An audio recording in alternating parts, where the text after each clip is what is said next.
ನಮಸ್ಕಾರ ನನ್ನ ಪ್ರೀತಿಯ ಸಿಂಹ ರಾಶಿ ವೀಕ್ಷಕರೇ, ಸ್ವಾಗತ ರಾಶಿಯ ಯೂಟ್ಯೂಬ್ ಚಾನಲ್ಗೆ. ವೀಕ್ಷಕರೇ, ನೀವಿನ್ನೂ ನಮ್ಮ ಚಾನಲ್ ಸಬ್ಸ್ಕ್ರೈಬ್ ಮಾಡದೆ ನೋಡ್ತಾ ಇದ್ರೆ ಈ ಕೂಡಲೇ ನಮ್ಮ ಚಾನಲ್ ಸಬ್ಸ್ಕ್ರೈಬ್ ಮಾಡಿ. ಬನ್ನಿ ವೀಕ್ಷಕರೇ, ನಿಮ್ಮ ಈ ವಾರದ ಸಂಪೂರ್ಣವಾಗಿ ಭವಿಷ್ಯ ಹೇಗಿದೆ ಎಂದು ತಿಳಿದುಕೊಳ್ಳೋಣ. ವಾರದ ಭವಿಷ್ಯ ಸಿಂಹ ರಾಶಿಯವರಿಗೆ.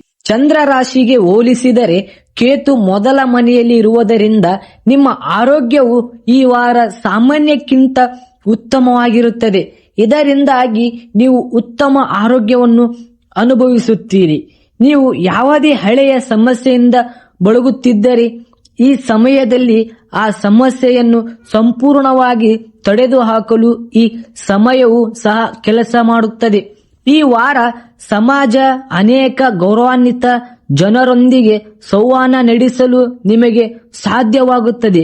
ಈ ಸಮಯದಲ್ಲಿ ನೀವು ಅವರ ವಿವಿಧ ಅನುಭವಗಳಿಂದ ನಿಮ್ಮ ತಂತ್ರಗಳು ಮತ್ತು ಯೋಜನೆಗಳನ್ನು ರಚಿಸುವುದನ್ನು ಕಾಣಲಾಗುತ್ತದೆ.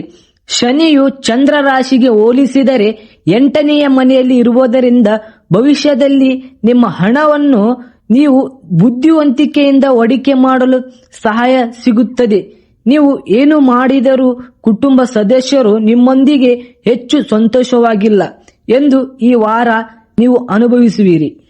ಆದ್ದರಿಂದ ಇದಕ್ಕಾಗಿ ನಿಮ್ಮನ್ನು ಶಪಿಸುವುದಕ್ಕಿಂತ ಮನೆಯ ಜನರಿಗೆ ಸ್ವಲ್ಪ ಸಮಯವನ್ನು ನೀಡುವ ಮೂಲಕ ಪರಿಸ್ಥಿತಿಗಳು ಸುಧಾರಿಸುವವರೆಗೂ ಕಾಯುವುದು ನಿಮಗೆ ಉತ್ತಮ. ಈ ಸಮಯದಲ್ಲಿ ಗುರಿಗಳನ್ನು ಸಾಧಿಸಲು ನಿಮ್ಮ ಹತ್ತಿರವಿರುವ ವ್ಯಕ್ತಿಯೊಬ್ಬರು ನಿಮಗೆ ಸಹಾಯ ಮಾಡಲು ಮುಂದೆ ಬರುತ್ತಾರೆ. ನಿಮ್ಮನ್ನು ನೀವು ಅವರ ಸಹಾಯವನ್ನು ಪಡೆದುಕೊಳ್ಳಲು ನೀವು ನಿರಾಕರಿಸಲಾಗುತ್ತದೆ. ಇದರಿಂದಾಗಿ ನೀವು ತೊಂದರೆಗಳನ್ನು ಎದುರಿಸಬಹುದಾದದ್ದು. ನೀವು ನಿಜವಾಗಿಯೂ ಯಾರನ್ನಾದರೂ ಪ್ರೀತಿಸುತ್ತಿದ್ದರೆ ಈ ವಾರ ನಿಮ್ಮ ಪ್ರೇಮ ಜೀವನದಲ್ಲಿ ಉತ್ತಮ ಫಲಿತಾಂಶಗಳನ್ನು ಪಡೆಯುತ್ತೀರಿ ಮತ್ತು ನಿಮ್ಮ ಪ್ರೇಮ ಜೀವನವು ಅಭಿವೃದ್ಧಿ ಹೊಂದುತ್ತದೆ.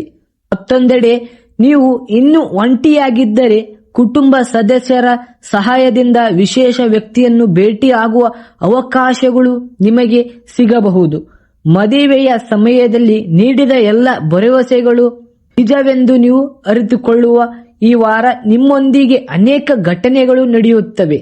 ಈ ಸಮಯದಲ್ಲಿ ನಿಮ್ಮ ಜೀವನ ಸಂಗಾತಿ ನಿಮ್ಮ ನಿಜವಾದ ಬೆಂಬಲ ಮತ್ತು ಅವರ ಗುಣಗಳನ್ನು ತಿಳಿಯುವ ವಾರವಾಗಿದೆ. ಅವರ ಮೇಲೆ ನೀವು ಕುರುಡರಾಗಿ ನಂಬಬಹುದು.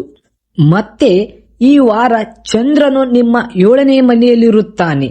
ನಂತರ ಅದೇ 7ನೇ ಮನೆಯಲ್ಲಿ ಸಾಗುತ್ತದೆ. ವಾರದ ಆರಂಭದಲ್ಲಿ ಅದೃಷ್ಟದೊಂದಿಗೆ ನಿಮ್ಮ ಆರೋಗ್ಯವು ಉತ್ತಮವಾಗಿರುತ್ತದೆ. ಕೆಲಸದ ಪ್ರದೇಶದಲ್ಲೂ ಸಹ ಗುರಿಯನ್ನು ಸಾಧಿಸಲು ನೀವು ಮಾಡುವ ಪ್ರತಿಯೊಂದು ಪ್ರಯತ್ನವು ನಿಮಗೆ ಯಶಸ್ಸನ್ನು ನೀಡಲು ಕೆಲಸ ಮಾಡುತ್ತದೆ. ಈ ಸಮಯದಲ್ಲಿ ನಿಮ್ಮ ಕಠಿಣ ಪರಿಶ್ರಮಕ್ಕೆ ದೀರ್ಘಾವಧಿಯಲ್ಲಿ ನಿಮ್ಮ ಪ್ರಯೋಜನಗಳನ್ನು ನೀಡುತ್ತದೆ. ನಿಮ್ಮ ಹಳೆಯ ಸಾಲವನ್ನು ಪಾವತಿಸಲು ನೀವು ಯೋಚಿಸುತ್ತಿದ್ದರೆ ಅದಕ್ಕಾಗಿ ಇದು ಅತ್ಯುತ್ತಮ ಸಮಯ. ವಾರದ ಮಧ್ಯದಲ್ಲಿ ನಿಮ್ಮ 7ನೇ ಮನೆಯಲ್ಲಿ ಚಂದ್ರನು ಸಾಗುತ್ತಾನೆ. ಇದು ಪಾಲುದಾರಿಕೆ, ಜೀವನ ಸಂಗಾತಿ ಮತ್ತು ಪ್ರಯಾಣದ ಅರ್ಥವಾಗಿದೆ. ಅಂತಹ ಪರಿಸ್ಥಿತಿಯಲ್ಲಿ ಚಂದ್ರನು ಈ ಸಾಗಣೆಯು ಸಿಂಹ ರಾಶಿಯ ರಾಶಿ ಚಕ್ರ ಚಿಹ್ನೆಗಳಿಗೆ ತುಂಬಾ ಒಳ್ಳೆಯದು. ಈ ಸಮಯದಲ್ಲಿ ನಿಮ್ಮ ಸಂಪರ್ಕಗಳು ಮತ್ತು ಮೂಲಗಳಿಂದ ನೀವು ದೀರ್ಘಾವಧಿಯ ಪ್ರಯೋಜನಗಳನ್ನು ಪಡೆಯುತ್ತೀರಿ. ನಿಮ್ಮ ಶತ್ರುಗಳು ಸಕ್ರಿಯರಾಗುತ್ತಾರೆ, ಆದರೆ ನೀವು ಅವರನ್ನು ಜಯಿಸಲು ಯಶಸ್ವಿಯಾಗುತ್ತೀರಿ. ಈ ಸಮಯದಲ್ಲಿ ನೀವು ವಿದೇಶಿ ಮೂಲಗಳಿಂದ ಉತ್ತಮ ಪ್ರಯೋಜನಗಳನ್ನು ಪಡೆಯುತ್ತೀರಿ. ಇದರ ನಂತರ ವಾರದ ಕೊನೆಯಲ್ಲಿ ಚಂದ್ರನು ನಿಮ್ಮ 8ನೇ ಮನೆಯಲ್ಲಿ ಸಾಗುತ್ತಾನೆ. ಈ ಸಮಯದಲ್ಲಿ ಮಂಗಳ ನಿಮ್ಮ ಮನೆಯಲ್ಲಿ ಕೂತಿರುವಾಗ ಚಂದ್ರನೊಂದಿಗೆ ಯುದ್ಧ ಮಾಡುತ್ತದೆ. ಇದು ನಿಮ್ಮ ಆಯಸ್ಸು ಮತ್ತು ಮಾನಸಿಕ ಒತ್ತಡವನ್ನು ಹೆಚ್ಚಿಸುತ್ತದೆ ಮತ್ತು ನಿಮ್ಮ ಕೆಲಸ ಮತ್ತು ಗುರಿಗಳತ್ತ ಗಮನ ಹರಿಸಲು ನೀವು ವಿಫಲರಾಗುತ್ತೀರಿ. ಇದು ನಿಮ್ಮ ಕೆಲಸದ ಸಾಮರ್ಥ್ಯದ ಮೇಲೂ ಪರಿಣಾಮ ಬೀರುತ್ತದೆ.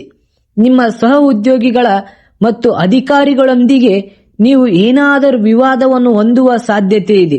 ಪರಿಣಾಮವಾಗಿ ನಿಮ್ಮ ಮಾನಸಿಕ ಒತ್ತಡವು ಮತ್ತಷ್ಟು ಹೆಚ್ಚಾಗುತ್ತದೆ. ಆದ್ದರಿಂದ ಶಾಂತವಾಗಿರಲು ಮತ್ತು ಪ್ರತಿ ಪರಿಸ್ಥಿತಿಯನ್ನು ಸಕಾರಾತ್ಮಕತೆಯಿಂದ ಪರಿಹರಿಸಲು ಪ್ರಯತ್ನಿಸಲು ನಿಮಗೆ ಸೂಚಿಸಲಾಗಿದೆ.